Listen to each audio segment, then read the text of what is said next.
Hello बच्चों, मेरा नाम है ममता मुंड। मेरा चैनल हिंदी पाठमाला विथ ममता में आप सभी का स्वागत है। आज मैं एनसीईआरटी क्लास 7 हिंदी सब्जेक्ट का ये बाल महाभारत कथा टेक्स्ट बुक का चैप्टर नंबर है 20। चैप्टर का नाम है यक्ष यक्ष प्रश्न के इसका आज मैं क्वेश्चन आंसर करूँगी। इसका एक्सप्लेनेशन वीडियोज ऑलरेडी अपलोड हो चुका है।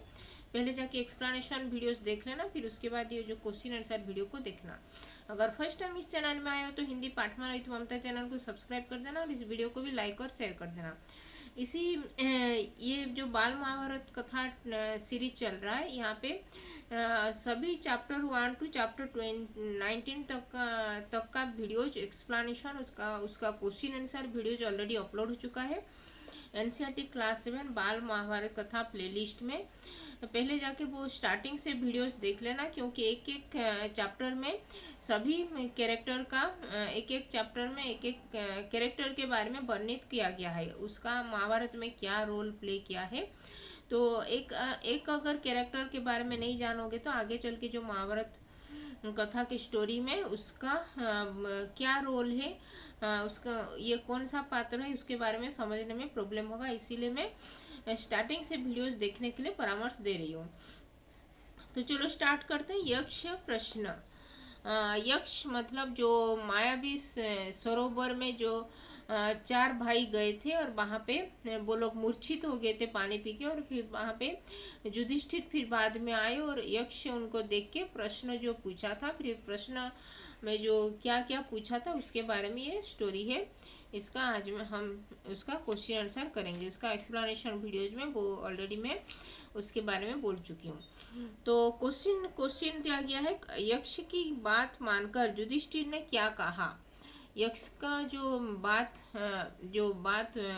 बोला उसका बात मानकर फिर युधिष्ठिर में क्या बोले थे यक्ष को। यक्ष की बात मानकर युधिष्ठिर बोले, आप प्रश्न कर सकते हो, आप प्रश्न करो और फिर मैं उसका सही जवाब दूंगा। तो वो बोला था कि सही जवाब होगा तो मैं तुम्हारे चारों भाई को जीवित कर दूंगा बोल के वो कहा था। यक्ष ने युधिष्ठिर से कितने प्रश्न किए थे। यक्ष ने युधिष्ठिर से 15 प्रश्न किए थे। 15 क्वेश्चन वो पूछा था यक्ष ने युधिष्ठिर से। युधिष्ठिर के उत्तर से खुश होकर यक्ष ने क्या कहा। युधिष्ठिर के जो प्रश्न यक्ष ने जो प्रश्न पूछा था उसका रिप्लाई में युधिष्ठिर ने जो जो प्रश्न का उत्तर दिया, सभी प्रश्न के उत्तर वो ठीक ठीक दिए थे। उसी से वो बहुत ही खुश हो गया यक्ष, और युधिष्ठिर से कहा कि युधिष्ठिर के उत्तर से खुश होकर यक्ष बोला कि राजन, मैं तुम्हारे उत्तर से बहुत प्रसन्न हूँ। मैं तुम्हारे चारों भाइयों में से किसी एक को जीवित कर सकता हूँ बोल के वो कहता है। तुम जिस किसी को भी चाहो तो तुम जिस किसी को भी चाहो वह जीवित हो जाएगा बोल के वो कहता है। एक ही भाई को वो जीवित करूंगा बोल के कहता है। फिर क्या कहते हैं युधिष्ठिर ने, यक्ष के कहने पर युधिष्ठिर ने अपने किस भाई को जीवित करने की बात की। यक्ष के कहने पर युधिष्ठिर ने अपने छोटे भाई नकुल जो माद्री के पुत्र थे, नकुल, तो छोटे भाई नकुल को जीवित करने के लिए कहा था वो युधिष्ठिर ने यक्ष से। यक्ष युधिष्ठिर के सामने कब प्रकट हुए। प्रकट होकर उन्होंने युधिष्ठिर से क्या सवाल किया।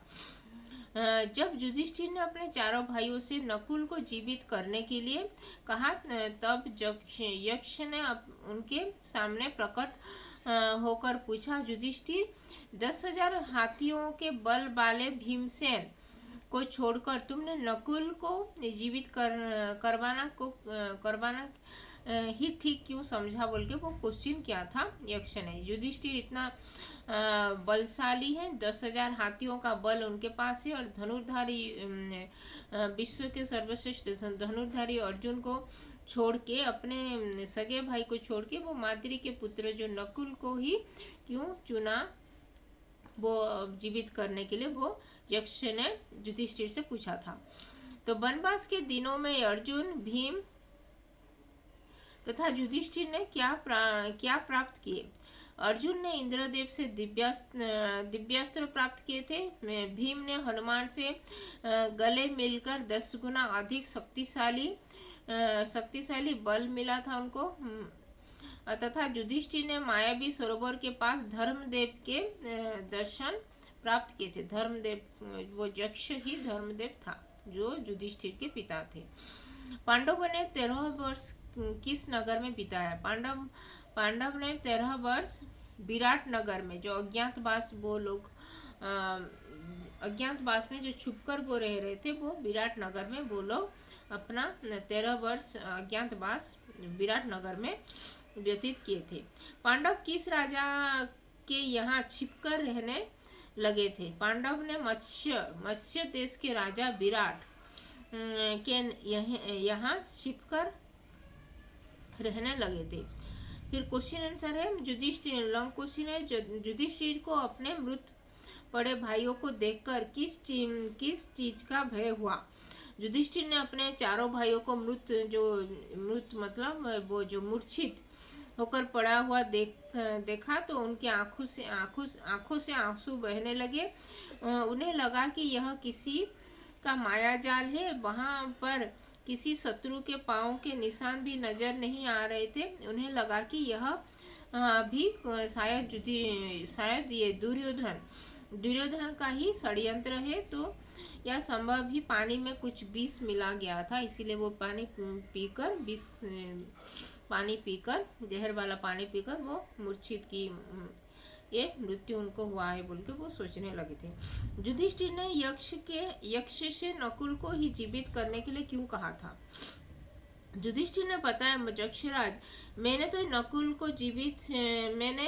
जो नकुल को जीवित करवाना चाहा वह सिर्फ इसी कारण कि मेरे पिता के दोनों पत्नियां थे। माता कुंती का बच्चा हुआ तो पुत्र तो मैं हूँ, माता कुंती का पुत्र, और माता माद्री के 2 पुत्र थे, नकुल और सहदेव, और मैं तो जीवित हूँ। माता कुंती के एक पुत्र जीवित है, मैं हूँ, और माता माद्री के और एक पुत्र अगर मैं जीवित करूंगा तो वो नकुल को ही मैं जीवित करूंगा बोल के वो कहते।